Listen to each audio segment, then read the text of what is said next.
제가 문안 제출한 대로 읽는 방식으로 그렇게 말씀을 나누도록 하겠습니다. 목회자들의 설교 표절은 한국 교회의 경우 보편적인 현상이 되고 있습니다. 생명언어 설교연구원에서 설문조사한 결과에 의하면 이 설문은 이제 그 생명언어 설교연구원의 세미나에 참여하는 목사님들에게 이제 꾸준히 설문을 했던 것 같습니다. 혹시 설교를 어떻게 준비하십니까? 설교 표절을 하지 않으십니까? 뭐 했는데 거기에서 아마 되게 다 솔직하게 답을 하셨던 것 같아요. 90% 이상이 설교 표절을 했거나 또 하고 있는 경우라는 겁니다. 많은 목사들이 예사로 다른 목사들의 설교를 뺏겨서 설교하고 있고, 또 이렇게 하다가 교인들에게 발각되어 교회에서 사면을 당한 목사들도 있고, 그런 문제로 교회가 분란에 휩싸인 경우들도 있습니다. 또 어느 대형 교회에 다닌 목사도 설교 표절을 하고 이것이 교인들에게 알려져 설교를 중단하고 몇 개월 동안 근신하는 일까지 있었습니다. 11페이지로 가세요. 설교 표절이 무엇인가 하는 것인데요. 설교 표절이 무엇인지 그 기준과 한계를 정하여 분명한 정의를 내리기가 쉽지 않습니다. 표절이 무엇인가? 어디까지가 인용이고 어디까지가 표절인가? 남의 설교를 인용할 수도 있고 참고할 수도 있는데 어디까지가 인용이고 참고이며 어느 정도가 표절인가? 설교 표절은 논문 표절과 달라서 그 내용과 정도를 규정하기가 어렵습니다. 논문에서는 다른 사람들의 책이나 논문을 참고하거나 인용하였으면 그 근거를 밝히면 됩니다. 설교에서도 논문에서처럼 그렇게 할 수 있겠으나 글로 써서 전달하는 경우와는 달리 말로 전달하는 설교에서는 강한 현장성과 즉각성 때문에 인용한 내용이나 참고한 자료의 근거를 일일이 밝히는 일은 부자연스러운 일입니다. 그렇더라도 인용 근거만 밝히면 표절이 아니라고 할 수 있을까요? 이런 경우 표절이나 도용이라는 도덕적 비난을 면할 수 있을지 모르지만은 과연 그 설교가 진정한 설교이며 효력이 있는 말씀의 증언이라고 할 수 있을까요? 논문에 대한 이야기 잠시 나왔습니다만은 저는 논문 표절보다도 설교 표절은 비교할 수 없을 정도로 심각한 문제라고 생각합니다.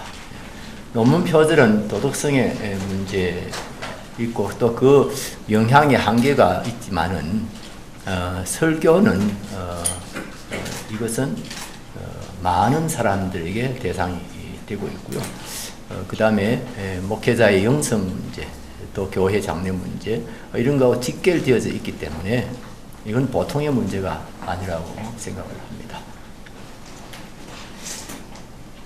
설교 표절을 검증하는 시금석으로서의 설교자의 주체성입니다. 필자는 설교를 준비하는 설교자의 인격적인 주체성이 설교 표절을 검증하는 시금석이라고 생각합니다. 성경에 기록된 말씀이 설교자의 인격과 삶을 통과하여 선포될 때 설교가 됩니다. 설교는 설교자의 인격과 삶을 통하여 나온 하나님의 말씀입니다.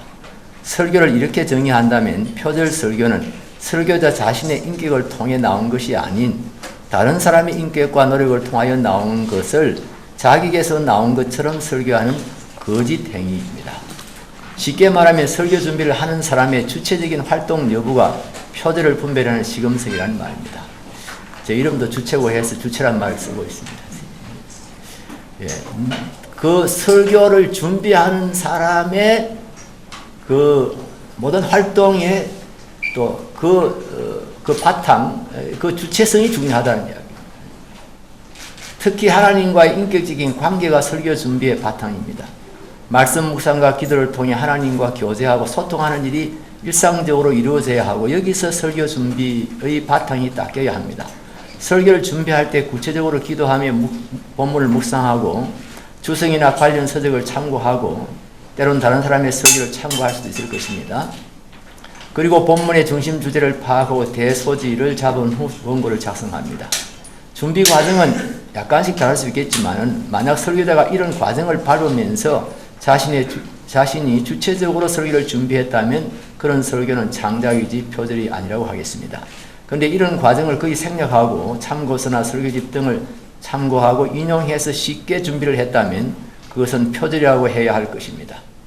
표절을 판단하는 기준은 설교자가 얼마나 정직하고 성실하게 자신이 주체적으로 준비해서 설교했느냐에 달려있다고 하겠습니다. 조금 언급이 됐습니다만 하나님과의 소통이 이루어져야 하나님의 말씀을 전할 수 있지 않겠습니까? 그리고 자신의, 우리 손 목사님께서 말씀했습니다만 자신의 삶, 자신의 인격, 성숙성 이런 것들이 이렇게 뒷받침이 되고 그것을 통과해서 나왔을 때 이제 그것을 참된 설교라고 그렇게 할 수 있는데, 그런 것이 생략되었을 때 어떤 형식으로든지 어떤 형식으로 나왔든지 그것은 표절한 설교라고 하지 않을 수가 없다는 그런 말씀입니다. 표절하는 이유,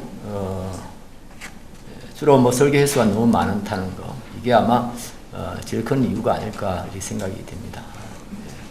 어쨌든 목사는 처음에는 설교를 해야 되고 설교를 하는 횟수는 엄청 많고 이런 것들이 어쩔 수 없이 그냥 역부족으로 이렇게 흐르게 만드는 게 아닌가.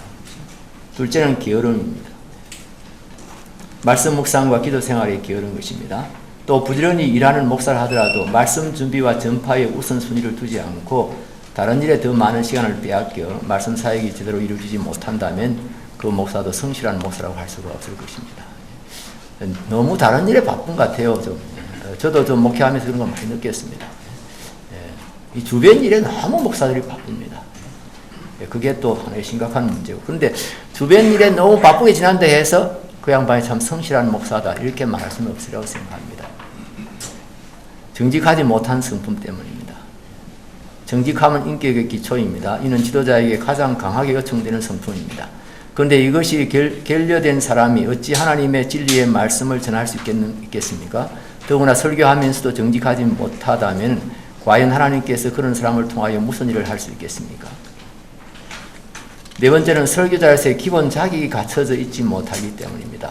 참 목사로서 하기 힘든 이야기입니다만 목사님들 중에는 기본적인 그런 목회자로서 설교자로서의 준비가 안 돼 있는 분들, 이런 분들이 다수가 있다는 것입니다. 그 마지막 문단이에요. 신학교 난립과 신학교육의 부실 문제는 어제 오늘의 이야기가 아닙니다.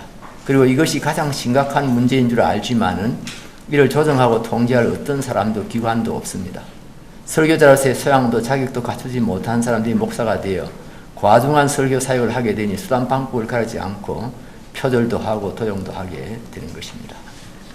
설교 표절이 가져온 결과들, 이 부분은 지금 다른 발제자들도 거의 비슷한 말씀을 하고 있기 때문에 저는 이제 기본 발제자로서는 생략을 하도록 그렇게 하겠습니다. 경청해 주셔서 감사합니다.